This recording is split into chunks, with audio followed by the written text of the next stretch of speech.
ડીસામાં traffic ખુલ્લું કરાવવા માટે ધારાસભ્ય પ્રવીણ મારી રોડ પર ઉતર્યા। બનાસકાંઠા જિલ્લાના વેપારી મથક ડીસામાં હાલમાં બટાકા નગરી તરીકે વિશ્વ પ્રખ્યાત છે,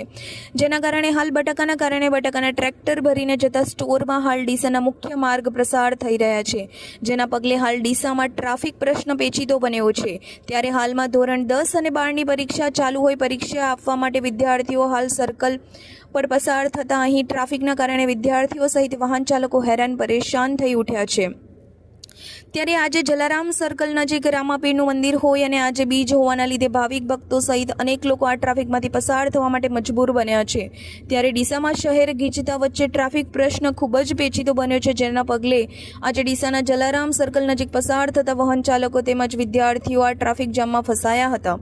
જેના પગલે ત્યાંથી પસાર થતા ધારાસભ્ય પ્રવીણ મારી ગાડીમાંથી ઉતરીને ડીસા શહેરમાં ટ્રાફિક પોલીસ અને ટ્રાફિક બ્રિગેડ જવાનો સહિતો ડીસા ધારાસભ્ય પ્રવીણ મારી આજે ટ્રાફિક જામમાં ફસાયેલા વાહન ચાલકો તેમજ વિદ્યાર્થીઓને ટ્રાફિક ખુલ્લું કરાવીને પસાર કરવામાં આવ્યા હતા, જેના પગલે ડીસાના ધારાસભ્ય પ્રવીણ મારી જાતે ટ્રાફિક ખુલ્લું રોડ પર કરાવવા ઉતરતા લોકોમાં આશ્ચર્ય સર્જાયું હતું અને હાલમાં ટ્રાફિક સમસ્યા નિવારવા માટે આગોતરું આયોજન કરીને ડીસા શહેરમાં ટ્રાફિક સિગ્નલ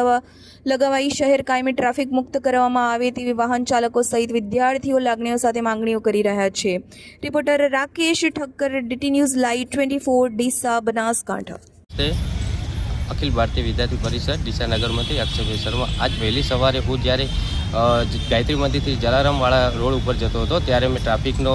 જોયું હતું, બહુ ટ્રાફિક હતું। ટ્રાફિકની સમસ્યાને ધ્યાનમાં રાખી અને મને એવો વિચાર આવ્યો કે ભાઈ ધોરણ 10 અને 12ના વિદ્યાર્થીઓ જે બસની અંદર બેઠા ટ્રાફિકની અંદર ફસાયેલા હોય છે, તે